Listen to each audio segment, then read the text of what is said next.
Hey, it's you, man, from KC95 here. Good evening and welcome to Toasted Tavern. Your host, Scott Tobin, and the man called Wags are ready to bring you the night in sports. So pull up a stool, grab a drink, and let's get toasted. Yes, pull up a stool, grab a drink, let's get toasted because baseball is finally back. I am Wags. Thank you guys for joining us alongside Scott Tobin. We've got so much to talk about tonight. NFL news, NHL games, NCAA conference tournaments going on, but it is baseball that is dominating the headlines. And before we get to that, Scott, how are you doing, man? It's been a little bit of time with work schedules not working out for us, but how are you doing? I'm good, man. I'm good. I wasn't sure midway through this morning how I was going to feel today because I thought baseball was going to break my heart again, but I'm pretty happy. And I'm going to say this way, I'm not sure in the almost a year that we've done it, that there's been a show more appropriate that we were brought in by Jeremy Boyer playing the organ and then John Hewlett doing our intro as we are. As like you said, baseball is back and I am ready, man. You are ready, and you pointed this out before we came on tonight. There's a little ornament, not a little ornament, but an ornament behind you that you've had up since Christmas. And it's a very fitting piece of display tonight. What's that you got behind you? Yeah, I haven't redone the wall of my studio since we came back from our little break. But yeah, that ornament behind me, if you can see it, it's got the Cardinal logo and it says "Believe." And I bought it for Christmas, and I've kept it up. It's actually been hanging up. I've had it hanging above my bathroom door, honestly, on a nail, just so that I saw it every day because I believed that this thing was going to happen and we were going to get 162 games in. It happened today, and I thought, you know what? Since I don't have anything back up yet, that's going right there because it's pretty appropriate today. And we can all believe now. I know that most of us were to the point where we weren't sure that we could believe in the Players Union or the owners anymore, but faith has been restored in baseball, and all is right with the world right now. It really, really is. The union and Major League Baseball have agreed to a new collective bargaining agreement, and it's ends a long 3 months of a lockout and multiple deadlines that were set and passed and then pushed back in order to get this happened. They canceled a bunch of regular season games. Now, obviously, they're going to get those back now. They're going to be playing a full 162 game season. Lots of different moving parts to this collective bargaining agreement.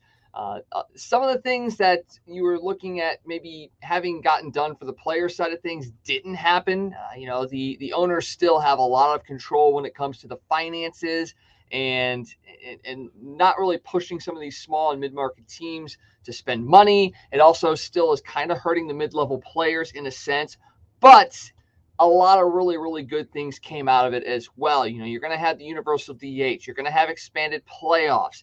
You're going to have a draft lottery that's going to try and discourage some tanking. It's not a perfect solution, but it is a step in the direction that maybe in the next CBA, they're going to be able to finally eliminate this tanking thing and really kind of make it so that all teams are pushing towards winning. Now, the fact that they expanded the playoffs to 12 teams, maybe that waters down it a little bit and teams don't push as hard, but that also could mean that maybe some of these top tier teams don't have to go full out as well, and maybe that spreads the talent pool out as well. So what were your initial reactions to the agreement that was made today and what baseball is going to look like going forward? Like you said, the owners still won to a certain extent, although the players did make a lot of progress. They got the pre-arbitration pool to $50 million, which there wasn't a pre-arbitration pool going into this thing.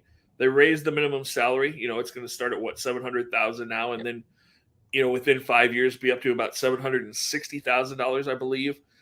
So they definitely did make some progress. They got the CBT moved up a little bit, so that should help things a little bit there. They think, like you said, players would have liked to have had some kind of floor to make some of the smaller market teams like the Pirates, like the Royals, actually spend some money. The Marlins, owners fought back on that, but that's something that they can work on and try to hopefully, at least they started to make some ground towards that maybe by the time you have your next collective bargaining agreement, that's something that you can get done.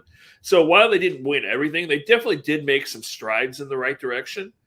And I'm excited. Like you said, the universal DH, We are going to have double headers. They're going to be 9-inning double headers. The 7-inning double headers are gone. The phantom base runner is gone, so no more runner at second base. A lot of purists are excited about that. I know there's a lot of people that are like, "Oh man, the DH is in the National League," but I think people will get used to that. And if you have another bat that's exciting, that'll make a difference. People will like it if you all of a sudden have some slugger in your lineup that's hitting the ball all over the place and driving home more runs. The whole shift thing. It looks like the shift is kind of gone, which is a good thing, I think, in a lot of ways. I mean, I know you're shaking your head, but I think it's going to make baseball. I think it makes more athletic defensive players more important again.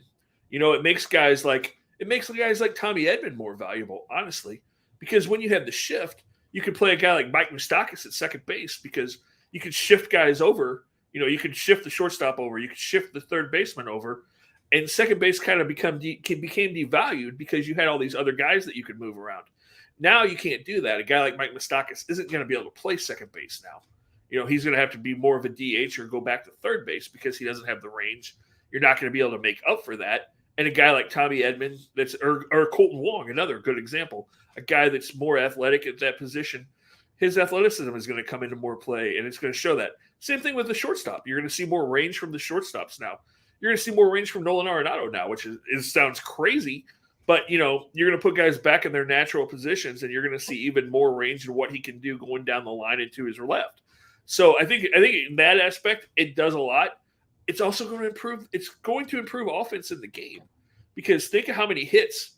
And I mean, the perfect example, how many times did we see Matt Carpenter hit a ball into short right field that for years were a hit? All of a sudden, there was somebody standing right there. That's going to go away. How many times did we see a ball go between the pitcher's legs that for our lifetime was a base hit into center field, and there's not somebody standing right there now? It's going to put more action into the game, which is all good things. Oh, it certainly is. I mean, I'm not sitting there saying that getting rid of the shift is the absolute worst thing in the entire world. They were playing within the confines of the game. There have been shifts in the past. It's never been as egregious as it has been the last 5-10 years when analytics has come into play so much. So it's definitely been something that's been exaggerated. The fact that you have to ban it kind of leaves a sour taste in my mouth because there was also talks about banning bunts, which I don't think was actually a serious take. But that is another piece that they would look at as far as a part of the game that they could take away that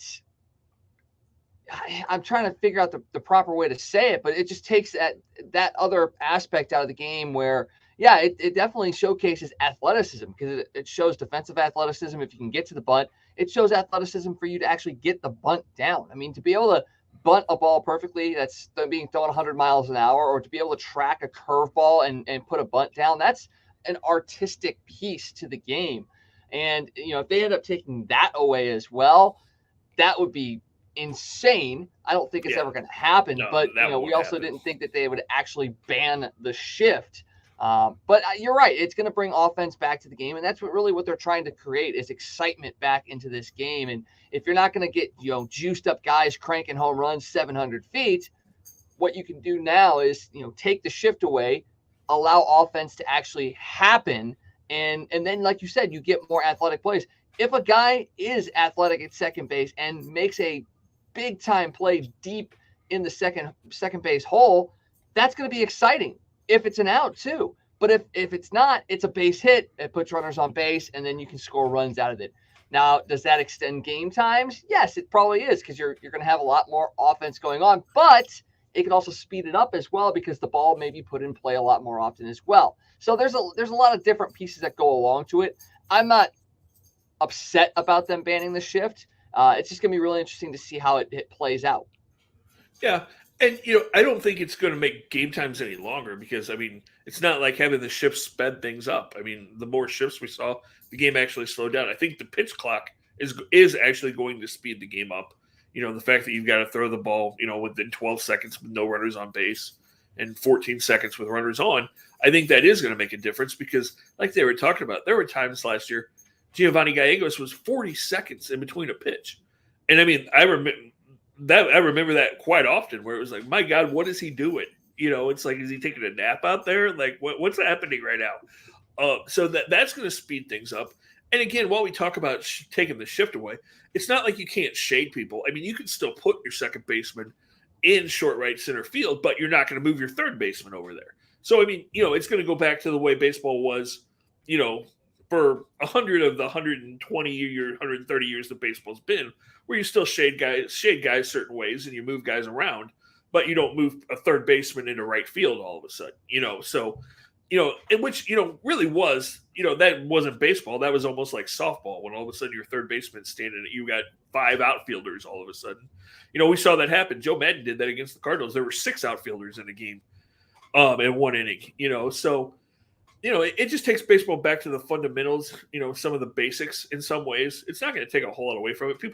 I don't think people will even think a whole lot about it in a couple of months. It'll be like, oh, yeah, it's baseball again. I remember when a ground ball to right field was a hit. I remember when so, and like I said, I think you're going to see more athleticism. I think you're going to see more athletic plays from your shortstop now because they are going to have to cover more range. I think you're going to see that with the second baseman as well.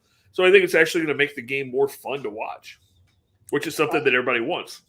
And when we were growing up, I mean, we grew up in the heyday, in the golden age, I think, of athletic defenders. I mean, obviously here in St. Louis, how many of us imitated Ozzie Smith? I mean, that's what you did. Derek Jeter is famous for the Jeter leap, essentially. Those are the things that you remember about baseball prior to the exaggerated shifts. And now you're going to see that. I mean, I'll be perfectly honest. I love Nolan Arenado. I love, Harrison Bader and all that. But how many players in this age right now do you sit there and go, I want to emulate their play in the field because it's exciting? Now, like I said, I understand you've got the Harrison Baders out there diving around and stuff, but you don't see a whole lot of that right now. You don't see the diving. You don't see the range. You don't see those big-time exciting plays that you don't think a guy's going to get to because of things like the shift. And I think that's going to be great for the game of baseball because now you're going to have kids, like you said, watching this and going, whoa, I cannot believe you can do that. You can get to that ball. You can make that throw. That's going to excite a lot of younger fans, hopefully. And now that you've added in the potential for more offense, this could be the step that baseball needs to be exciting again and to bring in more new, younger fans. Yeah, and you have to look at the fact that, what does it do to change the thought process of hitters? Because now all of a sudden you're not going to have that left-handed batter going up there going, oh, my God, I've got to crush this ball out of the ballpark to get a hit because there's 5 guys on the right side of the field. So, do hitters then change their perspective and go, okay, I can slap this ball through the hole now instead of worrying about that guy standing there? And do you see more action that way? Maybe this is one of those things that start to lead to the decline of the 3 true outcomes, the walk, the strikeout, the home run, when guys all of a sudden realize, hey, there are holes on the infield. There's a gap there. I can hit the ball through there and get a hit. I don't have to try to hit everything 400 feet now. So with that being said, and I know he's had a poor last couple of years, and obviously the contract did not endear himself to fans, but do you take a chance and try and get Matt Carpenter signed to just a small deal and see if he can produce like he used to? Because like you said, that shift's not going to be there. Those balls that he hit could go through. Do you take another chance on Matt Carpenter? You know what? I've been thinking about this for a few days, and I know there's been a lot of people writing stuff about this. I think Matt Carpenter probably can bounce back a little bit, but I don't think it can happen here in St. Louis. I think that ship has sailed. I think there's too many fans that are tired of Matt Carpenter. I think best case scenario for Matt is probably to get a fresh start somewhere else and see what happens. But it would not surprise me at all. Do I think he's going to hit 300 and have 50 doubles and 35 home runs like he did a few years ago? No. But it would not surprise me at all if Matt Carpenter all of a sudden is a 260, 270 hitter that has 35 or 40 doubles this year. It really wouldn't if somebody gives him a chance. And, apparently he's willing to sign a minor league deal and prove it to make the roster. So I think somebody will give him a chance. It wouldn't surprise me if a team like the Rangers or the Astros, he's a Texas kid. He's got a ranch in Texas. One of those teams, it would not surprise me. I mean, can you imagine Matt Carpenter hitting in those two bandboxes? Then he might hit 35 or 40 home runs again. But yeah, I can see him playing. I don't think a contending team is going to run out inside Matt Carpenter, but I can see a Rangers, and the Astros, kind of in the middle of a rebuild in some ways with Correa and guys leaving. I can see them giving him a shot. I can see the Rangers giving him a shot. A team like Seattle that's got a bunch of young players might be a good place because of his leadership. I can see teams like that. I can see somebody giving him a shot. And he's been working a little bit with Matt Holliday as well, so that also plays into that. And any chance you get to work with Matt Holliday, and he says you're looking pretty good, definitely you make a play if I were you going after Matt Carpenter for sure. So we have to speak about free agency because it is open now. The Cardinals were in talks with a couple of players. There's a guy out there that we've kind of alluded to already that now that the universal DH is in play, might be someone the Cardinals go after. And then you got big time names as well. You've got Carlos Correa, you've got Freddie Freeman, you've got Clayton Kershaw, you got Chris Bryant. Those guys are out there. The Trevor Story to St. Louis rumor is heating up again. People, fans want Trevor Story here. They want him in a Cardinal uniform paired up against with his buddy Nolan Arenado. I don't think we're expecting big fireworks tonight, but with March 13th being that hard mandatory deadline for spring training, you were talking about it before the show. This weekend, Friday, Saturday, you're probably going to see a lot of moves made and a lot of big time free agents moving homes in just a couple of days. Yeah, I mean, you're going to have to because, like you said, you've got to report on Sunday. They're playing they're playing spring training games a week from today. There's not a whole lot of time to screw around and think about where you're going to go. And that's where this could fall in the Cardinals' lap because you could see a guy, a lot of people were talking about it today. You could see a situation where a 1-year deal for Trevor Story to play with Nolan could be a possibility. Will the Cardinals really jump on that? Who knows? But maybe, Chris Bryant, another guy that you've heard a lot of people say he may have to take a 1-year deal. Kyle Schwarber, I don't think he's going to get a 1-year deal. I think somebody's probably going to give him 3 or 4 years, which I'm not sure the Cardinals would do that. But, those guys are going to be really interesting. And, the guy who I'm really interested to see where he goes because it's going to be so weird to see him if he's not in the uniform that we're so used to. Can you imagine Freddie Freeman playing somewhere besides Atlanta, which it sounds like it's very possible? That would be crazy. One of those guys, just like a Yachty, just like an Adam Wainwright, somebody that spent their entire career with one team. It'd be hard to see him finish out 1 year somewhere else. And I don't think a uniform would look right on him other than Atlanta. And I think a lot of Atlanta fans definitely feel the same way. I mean, they are clamoring for Freddie Freeman to come back. They want the brain trust in Atlanta to re-sign him. Like, what was it? The CBA was ratified about an hour 20 ago. They wanted him signed an hour 19 ago. That's how much Braves fan really want Freddie Freeman back in there. So yeah, it's going to be real interesting to see who does move.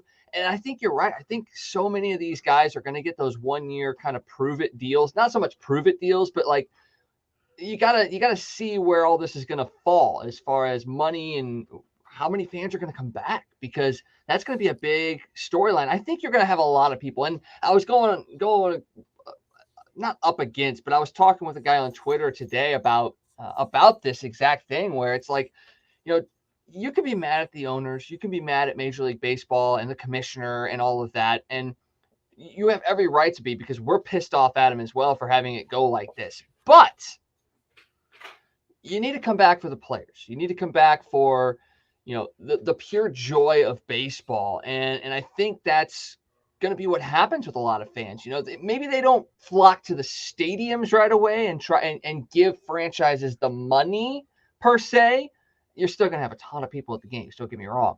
But I think you're going to see a lot of people slowly get back to the stadium, but you're going to have a ton of people that are going to still watch the games, because baseball is America in a sense. And now that we kind of have it back, you can celebrate that. You can watch that and be a part of that without still sitting there saying, I'm supporting the owners, I'm supporting Major League Baseball. You can still be pissed off at them, but you can also still support the players and baseball in itself.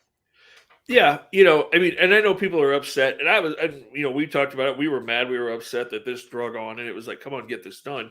And while it was frustrating, and yeah, we're frustrated that they missed a couple of weeks of spring training, we didn't miss any regular season games. We're still getting 162 games. They're still going to play all the games that we were supposed to play. So, in all honesty, fans, while they can be frustrated that millionaires and billionaires are fighting over money, they really didn't take anything away from us other than a couple of meaningless spring training games, which, let's be honest, the first couple of weeks of spring training aren't really exciting to watch anyway because, the lower level minor league guys are playing and the regulars don't hardly play at all. So, I mean, while it's frustrating that we missed spring training because I love baseball and love talking about it, they didn't really take the game away from us in a really meaningful way. They got it done. If we're talking about this 3 weeks from now, I'd be worried about fans. Do I think on April 7th, which is going to be the first time in a couple of years that we've had a regular home opener at Busch Stadium, but not only now is it going to be the home opener, it's going to be this season opener. It's going to be the first game of the season. Do I think there's going to be 47,000 people at Busch Stadium?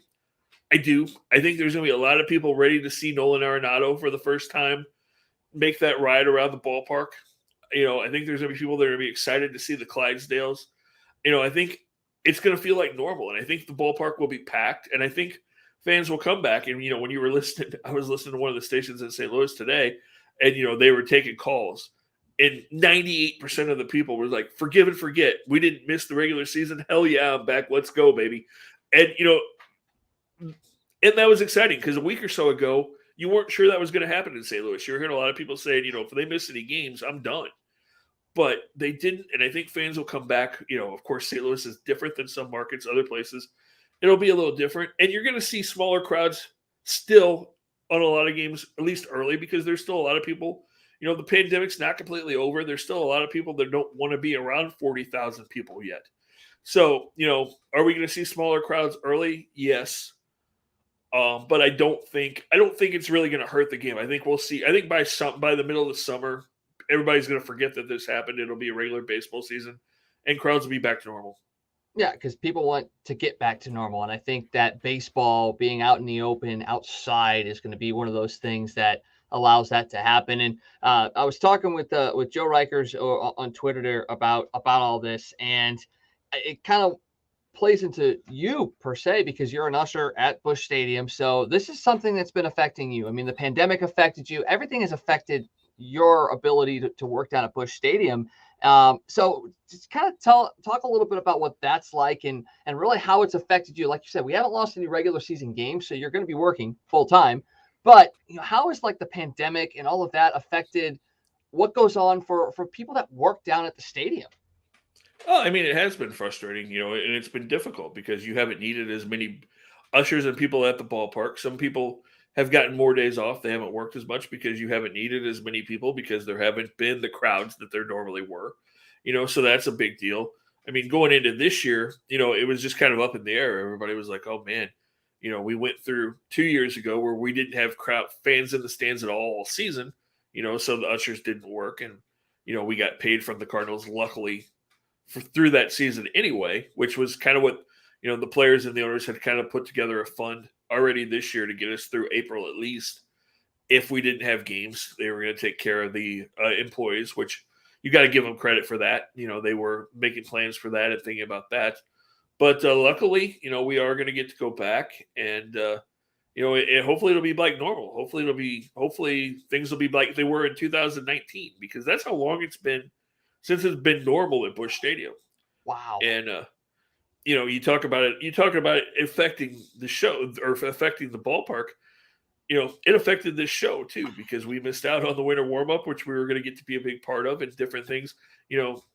We've had a lot of things planned through Major League Baseball that have gotten screwed up the last couple of years because of the pandemic and everything else. So hopefully we can get back to normal, and hopefully we can do some interviews again now because it even affected our ability to reach out to players during the offseason. So hopefully we can get things back to normal, and not only will things go back to normal for me at the ballpark, but we can have a normal baseball season with the show as well.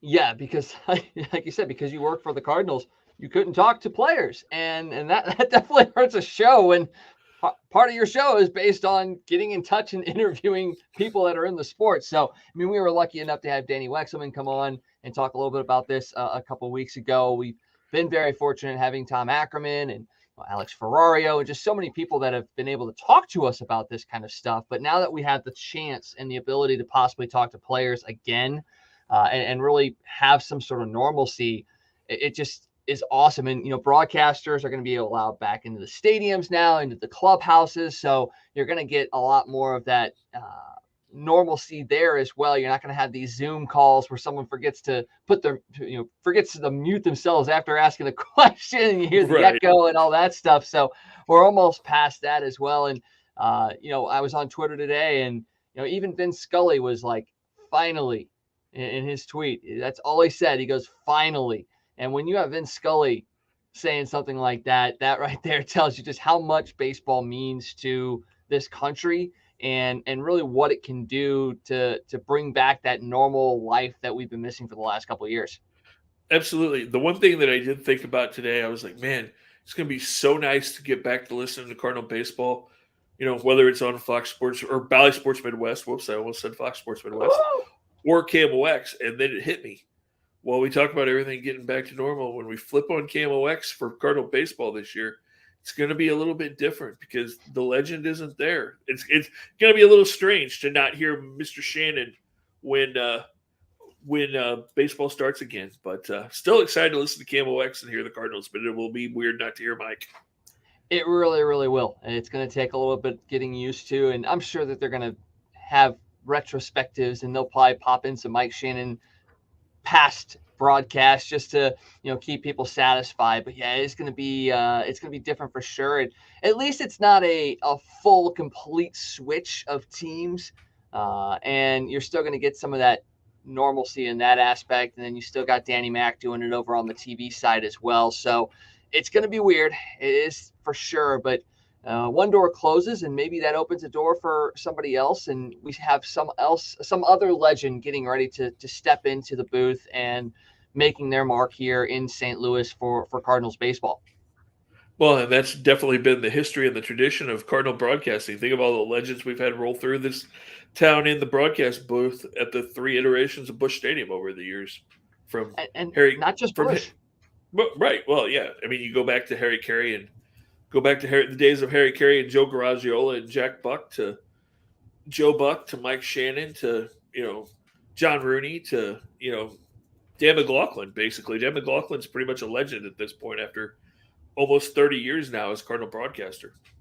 And Villahuso, sorry, I don't mean to cut in here, but Villahuso just made an absolute robbery of a save on a 2-on-1. I don't know if that puck didn't make it to the net or not. I'm going to have to wait for the replay on this, but I just glanced over and the Rangers had a wide open net and somehow or another, either Villahuso saved it or it didn't go in. It didn't go on net. And wow, we're going to talk about the Blues here in a little bit, but just going back to the broadcasters real quick. And I meant to say something other than Busch.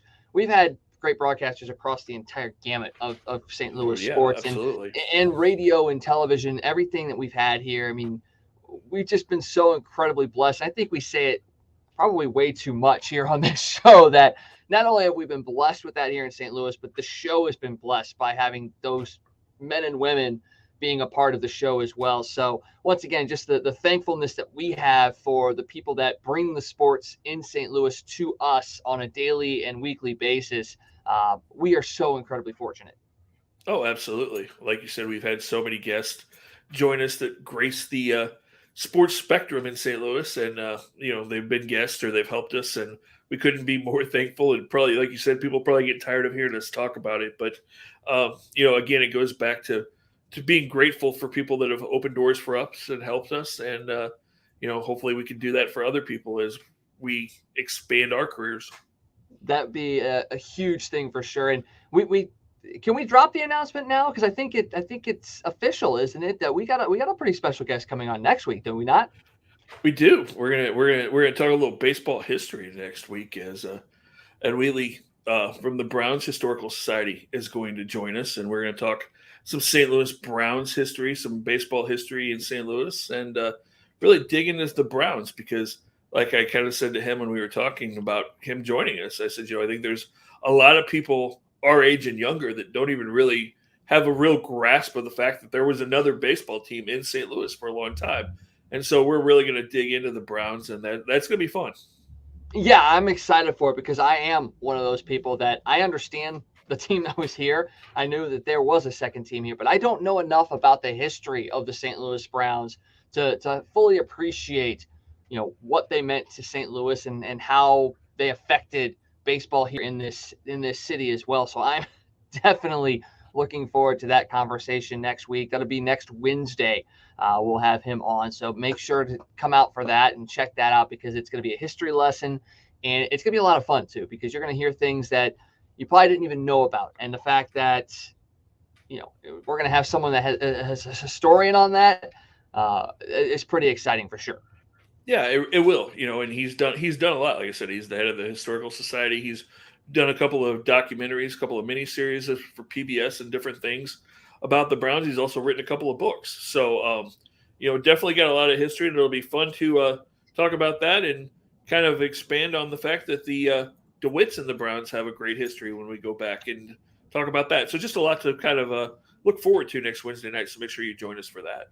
Certainly. And just kind of play back on the Blues thing. Billy Husso did end up making that save. He made a toe save, basically kind of back across the grain there as the Blues end up coming down and scoring. Robert Thomas gets the goal to put the Blues up 1-0 against the Rangers. And JR chimes in. I've talked with Mr. Wheatley before. He has a great book on the history of baseball here in the Midwest. Also, he has a book on wrestling at the Chase. And I'm going to have to let our buddy Tom Franklin know about that because he is big time into wrestling and he's big time into wrestling at the Chase as well as the Blues just score again 2-0.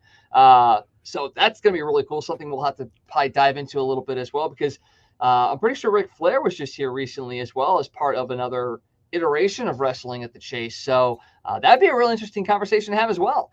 Yeah, definitely. We'll definitely have to tie into that because, there's a great history, of course, of wrestling in St. Louis. So yeah, just another part of the interview, another reason to join us on Wednesday night.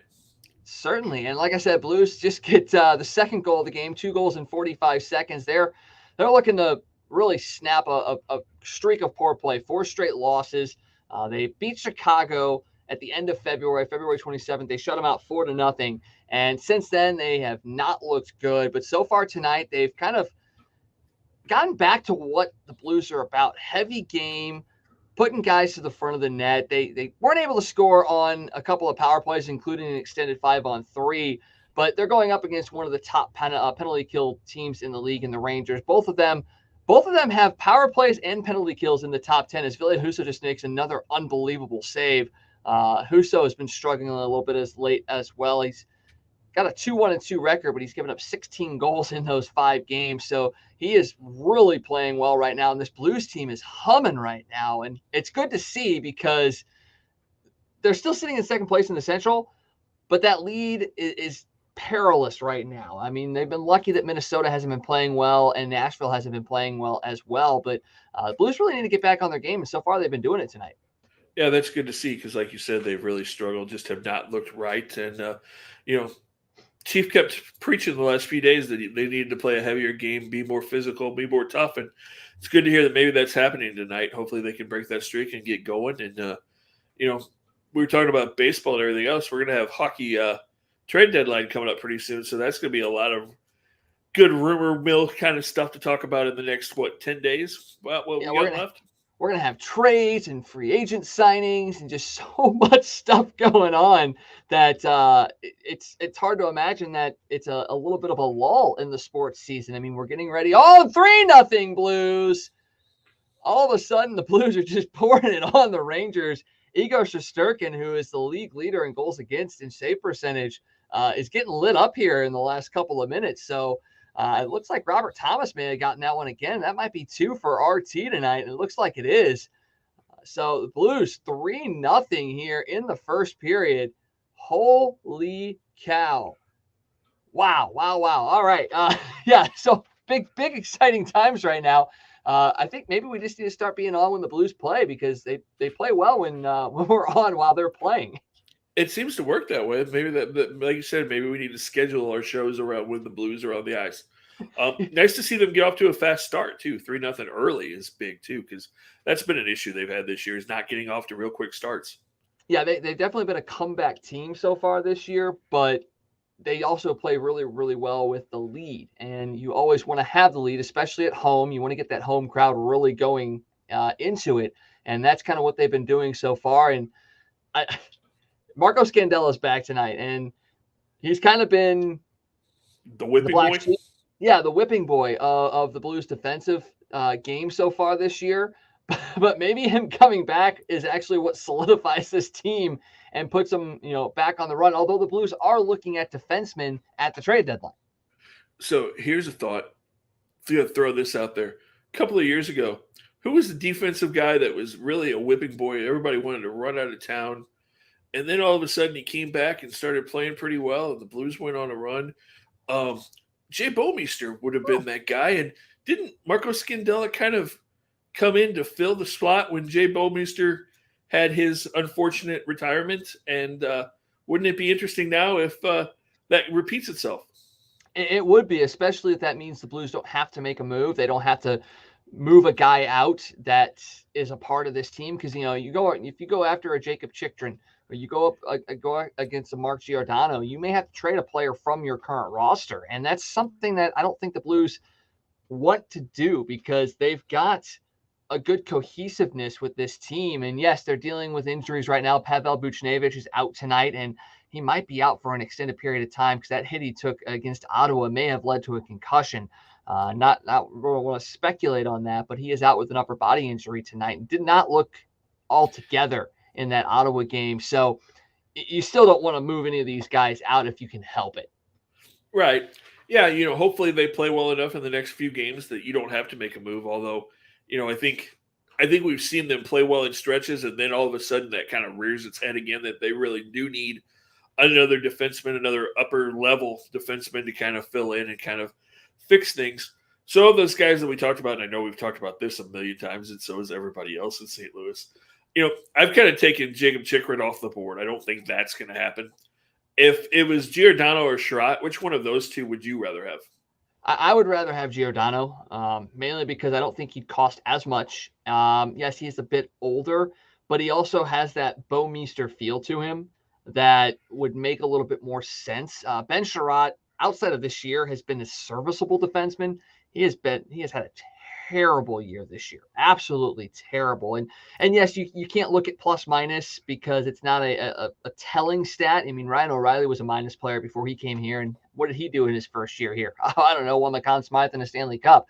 So it's not like Ben Sherratt can't come in here and play well, but the fact that a first round pick is something that's being floated out as what it would take to get him, I don't know if I'd go that route. Even though the Blues, their first round pick would be late in the first round. We've seen what a late first round pick can do for the Blues. I mean, Klim Kostin is a guy that was a late first round pick. I mean, even Vladimir Tarasenko was a later first round pick. So it's not something you necessarily want to give up. And I almost sit there and go, I'd probably go with Giordano more than anything else. He feels like he fits more of the Blues mold, and it's a guy that I've wanted in St. Louis, just like I wanted Jay Bouwmeester here, just like we wanted Al McInnes here. So many former Flames defensemen work well here in St. Louis. I think he'd be another one. Yeah, I kind of agree with you. I kind of think that's maybe where they go. Although, who knows? Maybe it's somebody that we haven't even talked about yet. I mean, you get closer to the trade deadline, maybe one of these teams all of a sudden, the day before says, you give us a couple of pieces here or there, a couple of draft picks, and we'll swing one of these defensemen. So, a lot of times you talk about somebody for weeks and weeks, and you're like, oh, it's going to be this guy or this guy, and then it's somebody that you haven't even mentioned that just kind of all of a sudden appears as a possible candidate at the last second.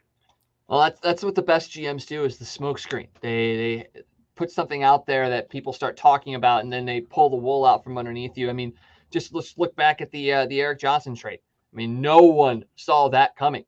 Right. And that's kind of what Doug Armstrong does best, is, pulling the wool from beneath your eyes. And I wouldn't be surprised if that's something that ends up happening again this year at the trade deadline. Even though they're up against the cap, You're going to have to move some money around. You may have to do an LTIR situation with Oscar Sundquist, something along those lines. So there's a lot of things that are going to go into it, but it's going to make for a very, very fun couple of weeks as we lead up to the NHL trade deadline. It will. And like you said, there's definitely a lot of action in sports. We've hit baseball. We've hit hockey. Now, the other sport that's totally in the headlines, and it's supposed to be the downtime in this season, what is going on in the NFL? It's like all of a sudden everybody's trading everybody. Everybody's trading everybody. You got the big money signings, which may not be a big money signing. I mean, it can't, you had the Aaron Rodgers signing, 4 years, $200 million is what's reported. But even Aaron Rodgers came out and said, the money thing may not necessarily be what you think it is. So he's going to be in Green Bay. The money, not really sure exactly what it is, but you've got that. So you thought that was big news. Then you got the big Russell Wilson trade. He is now in Denver. And then today you have the Khalil Mack trade. He's going to the Chargers. I mean, the NFL is supposed to be in the offseason, and yet they are blowing up the headlines with trades and free agent signings. And don't forget, Calvin Ridley got suspended for a year for betting on football games on FanDuel when guys that beat their wives get 2-game suspensions. Yeah, but and you're right. Being suspended for a season doesn't make a whole lot of sense for that. But how dumb do you have to be to not realize that, hey, if I'm going to bet on FanDuel, maybe I don't do it on my phone and not bet on my team on my phone. I mean, at least he bet on his team to win, right? Yeah, but I mean, come on, man. Got to be smarter than that. You got to be smarter. He lost 11. I heard this the other day. He lost $11 million this year for a $1,500 bet. Yeah, and he was about to get traded. Apparently, there were like 5 different teams that were on the verge of trying to pull a trade to get Calvin Ridley before this happened and sign him to a new deal. So he cost himself money. I mean, it's been a rough year for Calvin Ridley. He walked away from the Falcons with, what's been described as dealing with some mental issues, some personal issues, and then was supposed to come back this year and now is not going to play for a year. So you hope this doesn't derail his career because he was extremely talented when he was on the field. So you hope that works out. But jumping back to better news than, suspensions, how upset do you think Aaron Rodgers was? Because that Aaron Rodgers is thinking, okay, we're going to break this news today. I'm signing with the Packers. I'm going to be the headline on every Sports Center update. I'm going to be the headline on every sports. I can't talk right now. Every sports headline everywhere, on social media, everywhere. It's going to be all about Aaron Rodgers. And then 3 hours later, one of the biggest trades in NFL history happens. And Russell Wilson goes to the Broncos, which I'm not sure I like that trade. But, Rodgers has to be upset knowing how Aaron Rodgers likes for everything to be about Aaron Rodgers, to have his win stolen just a couple of hours after his big announcement.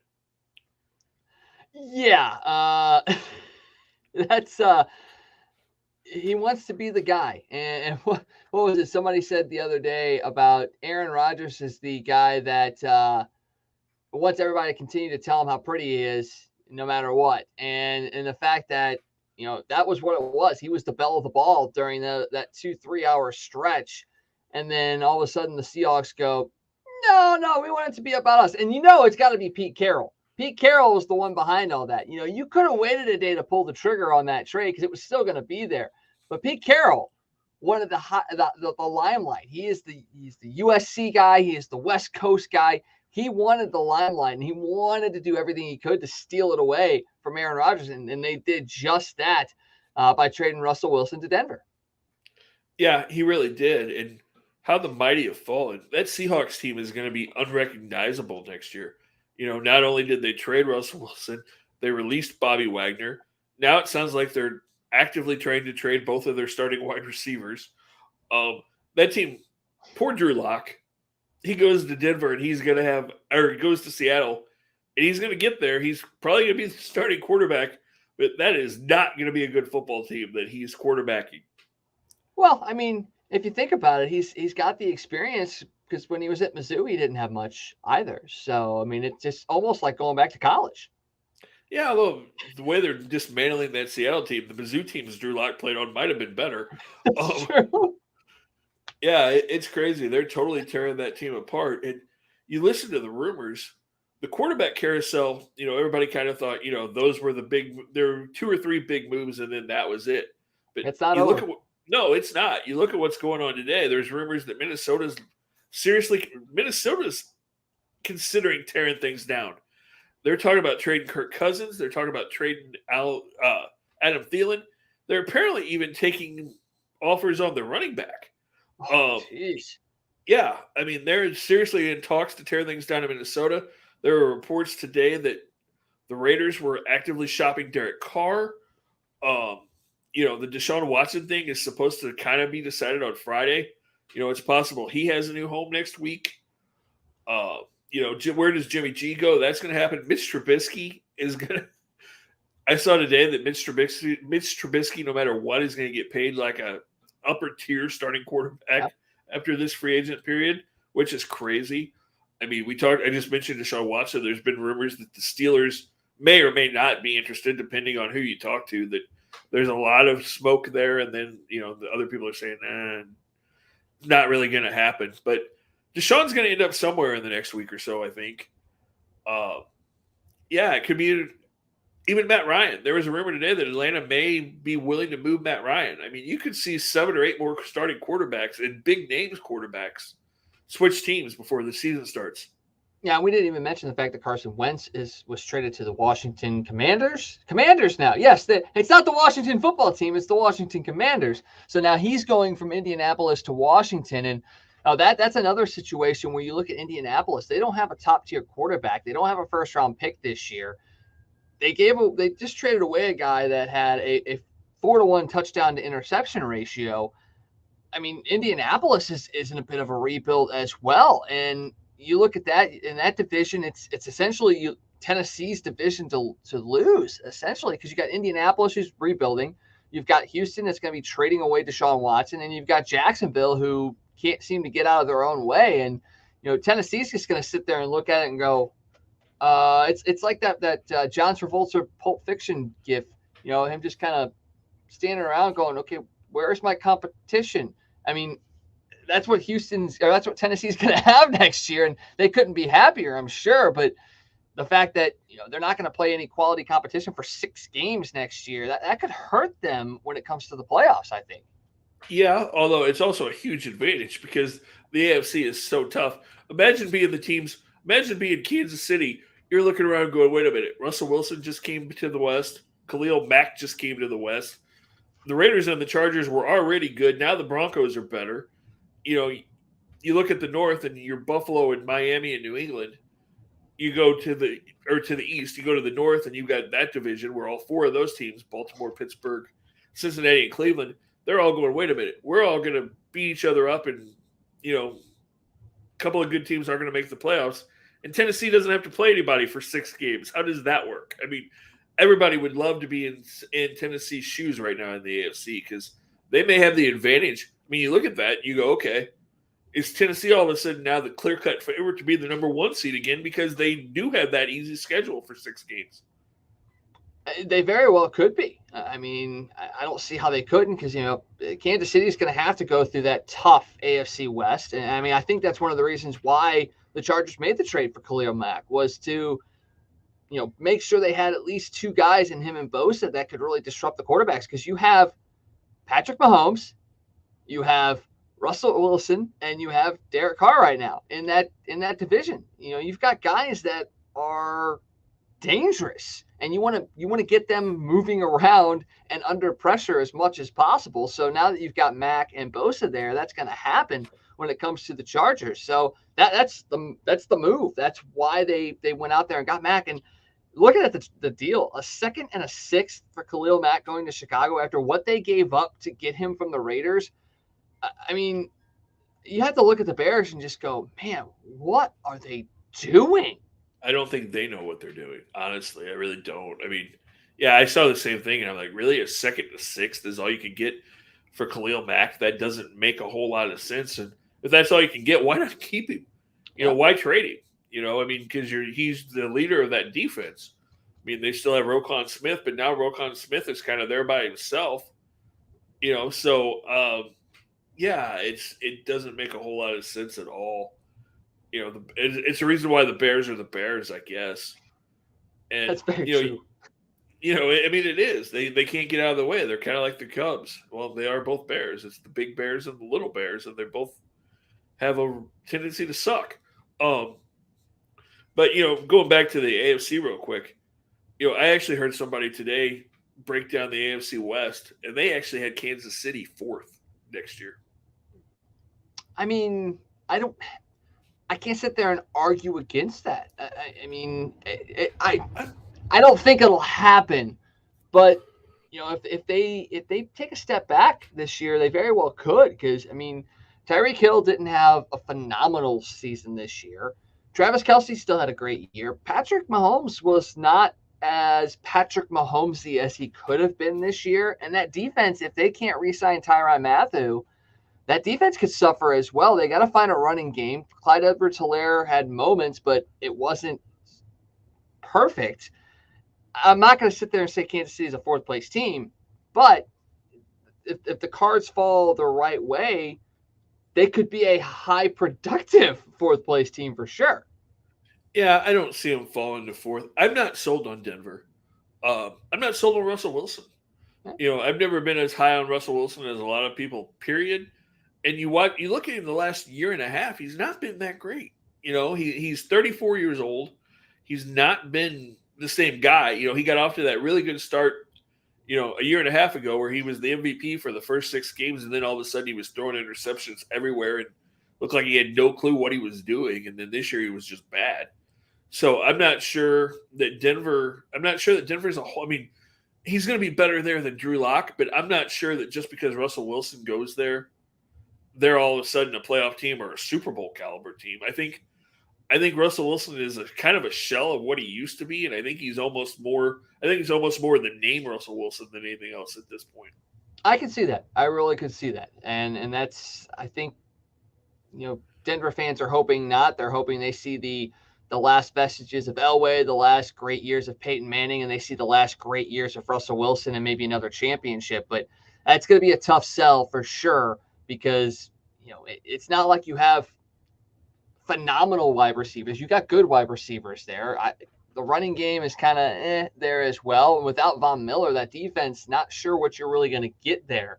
And in that highly competitive AFC West, you're gonna have to find ways to stop teams. And I don't know if the Broncos can do that. I mean, if I'm looking at it right now, and this is just right in the moment, I'd almost sit there and say it's Chargers, Chiefs, Broncos, Raiders. That's kind of the way I see it right now. And I'm not going to sit there and say the Raiders are like a 5-12 team or anything like that. I think all 4 of those teams are very tightly packed. But I think right now that's kind of the way I see it. Now, as we move closer to training camps and the start of the regular season, that could change. But I think right now the Chargers are probably my pick as the favorite in the West, and then the Chiefs are right behind that. Yeah, I think they have to be, especially with going out and getting Khalil Mack today. I think they definitely have to be the favorite at this point. Not to say the Chiefs aren't going to make a couple of moves and all of a sudden they're right back there. I mean, we've heard rumors about them, a couple of different wide receivers potentially going there. We've heard some rumors about a couple of different defensive players going there. Like you said, I think Tyrann Mathieu is the big key there. They've got to find a way to keep him. He's kind of the heart and soul of that defense, and then kind of build around that and see if you can make a couple of moves and improve that defense. It's going to be interesting. The AFC is going to be fun to watch. And it'll be interesting to see what happens with the Raiders, what they do.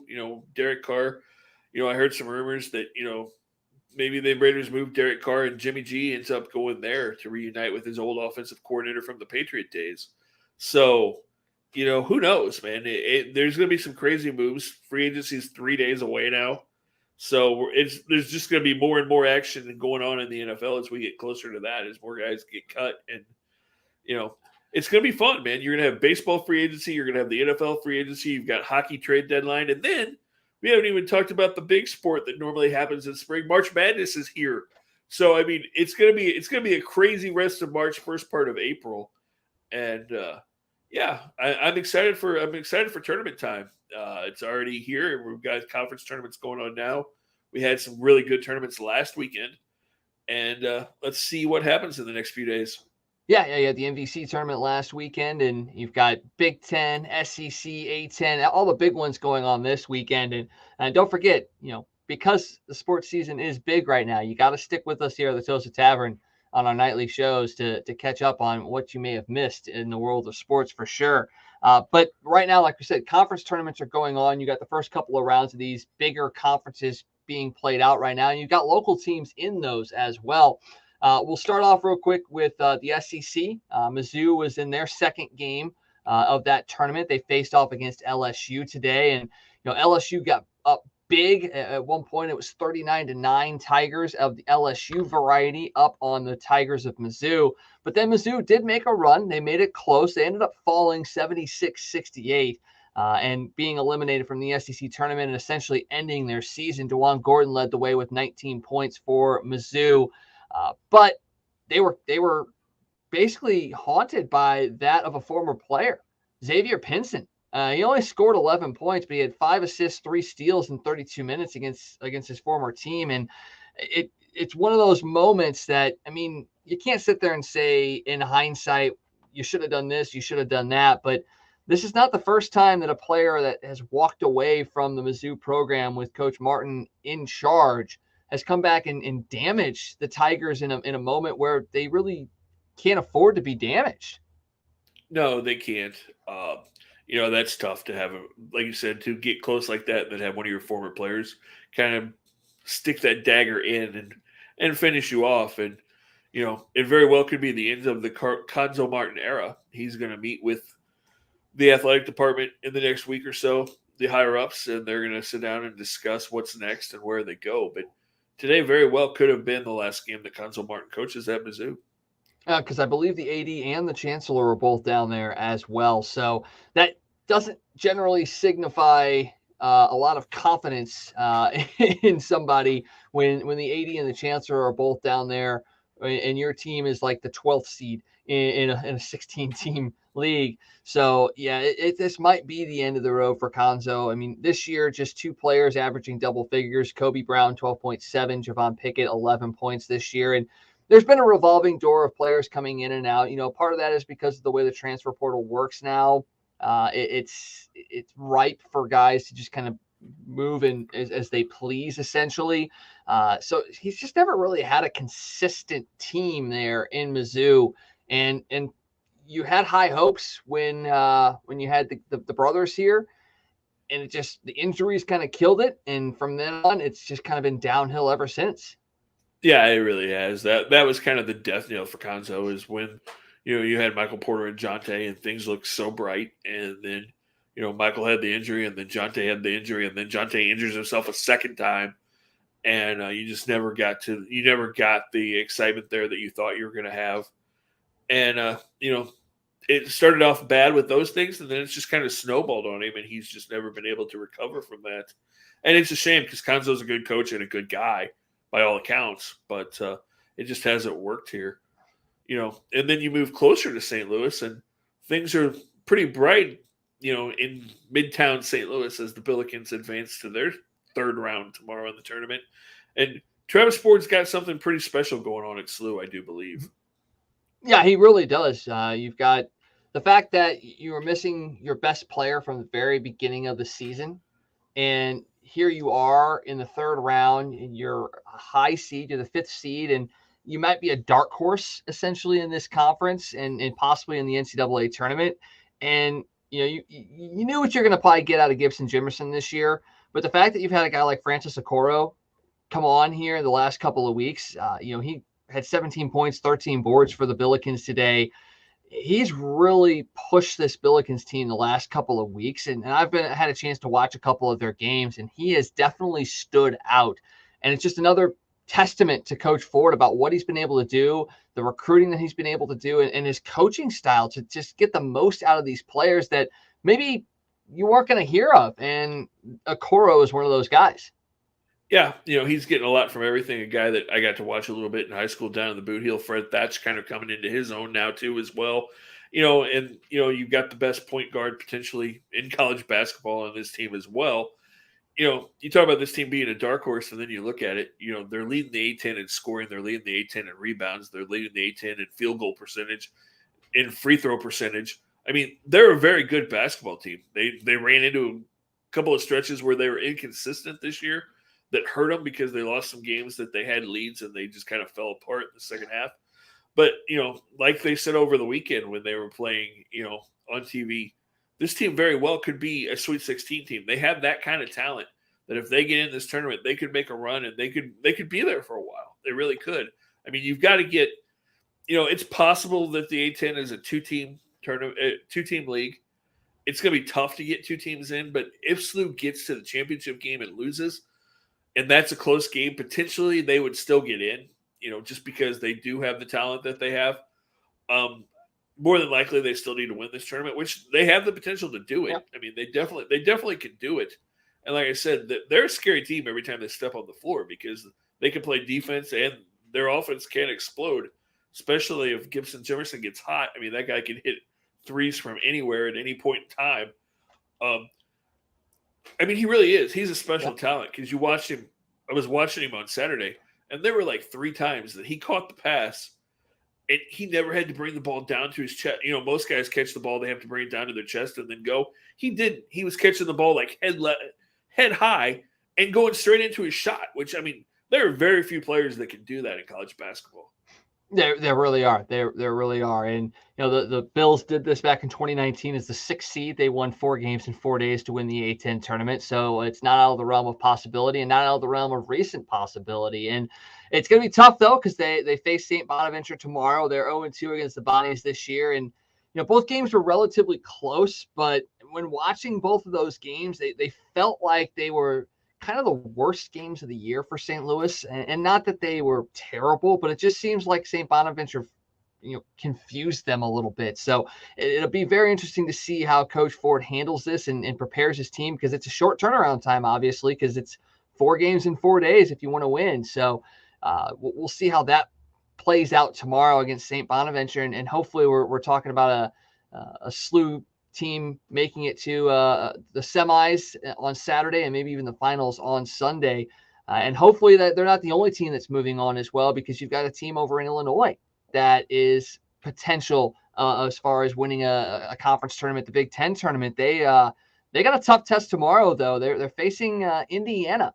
And this is going to be a hard one for Tom Ackerman to root for, because he's a Hoosier. And yet he's got also rep Illinois. He might be on pins and needles tomorrow, because it's an early game too. I think it's an 10:30 or 11:30 game for Illinois.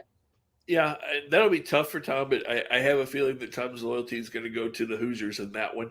But Illinois has got a tough battle, like you said. But no matter what happens to them in this tournament, they're going to make the big dance and have a pretty good seed. So I think Illinois is a team that you look at that has the potential to win the whole thing. I mean, there's probably 10 teams this year when you look around that you can say, okay, they've got a legit shot at winning this whole thing. So it's going to be fun, and it's going to be fun to do bracket challenges here in the next couple of weeks. And I'm ready for that. I'm ready to fill out a bracket and see what we can do. Yeah, and we're going to have to come up with a bracket challenge of our own. So make sure you kind of keep an eye on that. The second period gets underway for the Blues and the Rangers, and just like that, the Blues score again, 4-1. Ryan O'Reilly gets the goal, and it looks like Igor Shesterkin's going to be pulled out of this game. Not necessarily his fault, as the Rangers defensively have not looked good. But the Blues up 4-1 here as the second period just gets underway. So let's keep the winning ways going. We get baseball back. The Blues are back in form against the Rangers. We're talking college basketball and victories today. I'll say this: March 10th. 2022 was a damn good day in sports here in St. Louis. It definitely was, man. It definitely brought a smile to my face today. I'll say that for sure. Definitely something that was needed for sure. All right, man. What else you got before we get out of here today? Once again, Mr. Wheatley's going to be coming on next Wednesday, Browns Historical Society. But what else you got? I think that's pretty much it, man. Just pay attention to us, pay attention to the page, because I'm sure we'll have updates on everything that's going on in free agency and baseball and the latest moves in football, and we'll try to keep you updated on what's going on with the Billikens in Illinois over the weekend. And like you said, we got Mr. Wheatley next week. Maybe we'll have a news on our own bracket challenge coming out, hopefully towards the end of next week. And it's going to be a fun couple of weeks, man. I love sports, and this is a good time to be a sports fan right now. It sure is. It sure is. And if you guys, if you're volleyball fans, we have the Lindenwood Invitational coming up this weekend. All the games will be on the GLVC Sports Network. I'll have the call for all 4 games, not just the Lindenwood games. We've got 4 games on Friday and Sunday, 2 on Friday, 2 on Sunday. So if you're volleyball fans, make sure you tune in and listen to those. And you got any high school basketball or baseball coming up? Oh, yeah. I'm glad you just threw that out because I almost forgot. I'm actually going to be at Maryville doing Class 6 semifinal basketball on Livestream STL this weekend. So check me out on Livestream. I'll have the Chaminade Zumwalt South game on Saturday. I also have the Incarnate Word girls game. So doing some Class 6 at Maryville this weekend with old friend Ray Halbrook. So it'll be good to see Ray and catch up and call to do some basketball. Awesome. Well, once again, sports is humming here in St. Louis. Baseball's back. We want to thank you guys for joining us tonight in the midst of this Blues game. For Scott Tobin, I am Wags. Have a great rest of your night, and we'll catch you guys on the flip side. Hey, it's U-Man here from Casey. For all your sports news, catch the Toasted Tavern with Scott Tobin and the man called Wags, weeknights at 9 p.m. You can follow Toasted Tavern on Facebook, Twitter, Instagram, and YouTube. Let's get toasted.